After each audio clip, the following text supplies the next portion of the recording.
আমি তো আমার বাপের জন্য শুনিনি যে এত পার্সেন্ট ডিএ বাড়ানো যায়। তো ডিএটা তো যা বুঝতে পারছি গ্যাস, পেট্রোল আর স্মার্ট মিটারই চলে যাবে। আর বাড়তি পাওনা, তার মধ্যে সংখ্যালঘু ভাই বোনদের আর মাদ্রাসার জন্য একটা দুঃসংবাদ যে তাদের যে পূর্ববর্তী বরাদ্দ বাজেট ছিল তার থেকে 61% কমিয়ে দেওয়া হলো এইবারের বাজেটে। আমি আশঙ্কা করছি আগামী দিন বা আগামী বছর যে বাজেট হবে তাতে তাদের জন্য হয়তো 0% নামিয়ে দেওয়ার একটা পরিকল্পনা রয়েছে। শ্যামাপ্রসাদ মুখার্জির জন্মদিনে ছুটি ঘোষণা হচ্ছে এই বাজেট কাঠির উপর কাঠি দিয়ে বাঙালিদের তথা বঙ্গবাসীকে ঘুম পাড়িয়ে রাখার একটা বাজেট পেশ করলেন। আমরা দেখি বন্দে মাতরম। বিধানসভায় বাজেট পেশ হলো, আমরা দেখলাম। পেশ করলেন অর্থমন্ত্রী স্বপন দাশগুপ্ত।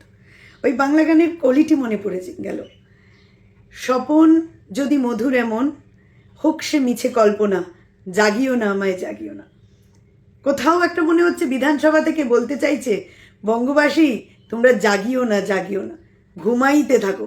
সোনার কাঠির উপর কাঠি দিয়ে বাঙালিদের তথা বঙ্গবাসীকে ঘুম পাড়িয়ে রাখার একটা বাজেট পেশ করলেন, আমরা দেখতে পেলাম।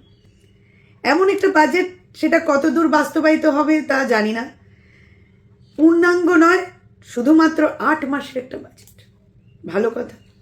এই প্রথম শুনতে পাচ্ছি যে এমন একটা বাজেট যেখানে ডিএ 20% বাড়িয়ে দেওয়া হলো। আমি তো আমার বাপের জন্য শুনিনি যে এত পার্সেন্ট ডিএ বাড়ানো যায়।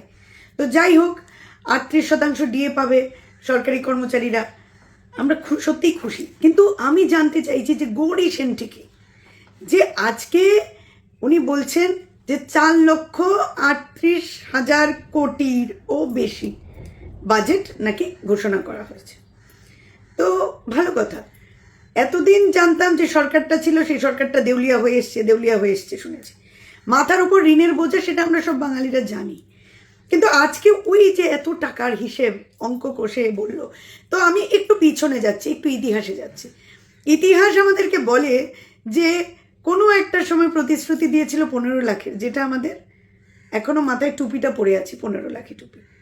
তারপর আজকে যিনি মুখ্যমন্ত্রী উনি আবার বলেছিলেন যে এলেই নাকি 450 টাকা গ্যাসের দাম করে দেবেন।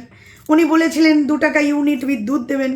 উনি বলেছিলেন যে উনি নাকি রাজ্য সরকার যে সেসটা কাটে, রাজ্য আর কেন্দ্র সরকার মিলে যে সেস কাটা হয়, তো ওইটা পেট্রোল ডিজেলের সেসটা উনি উঠিয়ে দেবেন।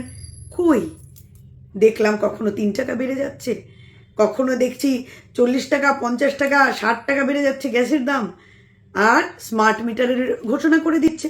তো ডিএটা তো যা বুঝতে পারছি গ্যাস, পেট্রোল আর স্মার্ট মিটারই চলে যাবে আর কি। দিলে ভালো, খুবই ভালো কথা। আর কি কি দেখলাম আমরা?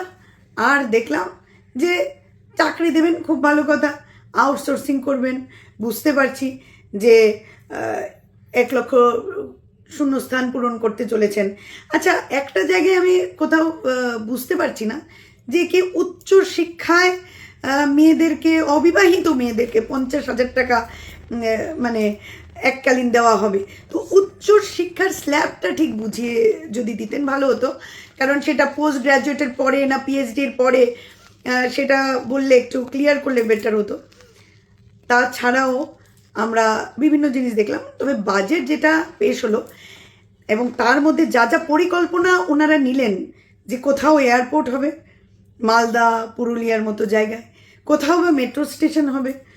তো এই মেট্রো স্টেশন আর এয়ারপোর্ট হতে হতে কি সরকারটা টিকবে? এটা একটা বড় প্রশ্ন। কারণ আজকে যারা পেটে লাথি অলরেডি খেয়ে গেছেন হকারেরা, তাদের জন্য, বা আজকে যে 4 লাখ ফ্যামিলি যারা অনাহারে রয়েছে, তার জন্য কোনো পরিকল্পনা নেই। আজকে যারা মাইনরিটিরা আছে তাদের জন্য কোনো বাজেট তো দেখতেই পেলাম না। যদিও দিলীপবাবু বলেছেন যে মাইনরিটিদের দায়ভার নাকি ওনাদের নয়, বিজেপি সরকারের নয়। খুব ভালো কথা।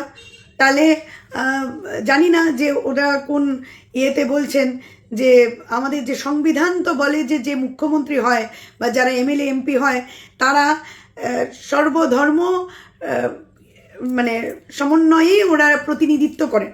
এখন এখানে ধর্মের নিরিখে ওরা প্রতিনিধিত্ব করছেন, একটা বড় ব্যাপার যে শুধু হিন্দুদের জন্য ভাববে বা তো হোয়াট এভার। কিন্তু যে হিন্দুরা খাতরেতে আছে, মানে হিন্দু খাতরে মে সে হকার হোক বা ঘোষেরা হোক, তো আজকে তাদের জন্য কি আর প্যারা টিচাররা, পার্শ্ব শিক্ষকরা বলছেন যে আজকে যাদের রেগুলার করার কথা ছিল তাদেরকে ভিক্ষে দেওয়া হচ্ছে 5,000 টাকা, ব্যাস।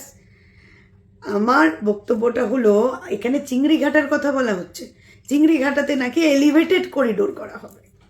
ভাবতে পারছেন? কার সাথে তুলনা করলেন? কাজিরাঙ্গার সাথে। তাহলে যোগা শিখিয়ে রেড রোড বন্ধ করে 7 দিন যে এই ধামাল করা হলো, তার অর্থ কি? যদি এই চর্বি কমানোর জন্য যোগাই শিখছে, আমরা যদি হেঁটে চলে ঘুরতে পারি, তাহলে এলিভেটেড করিডোরের কি মানে? আর কাজিরাঙ্গার মতো একটা জঙ্গল, সুন্দর জঙ্গল আমরা ঘুরতে যাই, তার সাথে যদি চিংড়িঘাটের তুলনা হয়, তাহলে আমি একটু ছোট্ট তুলনা দিই, যে যেখানে মেট্রো করা হচ্ছে, যে শিলিগুড়ি, মানে যাই হোক ভালো লাগছে, ওখানে এলিভেটেড করিডোর করতে পারতো, সেখানে না করে জঙ্গলের চিন্তা শহরে, শহরের চিন্তা জঙ্গলে।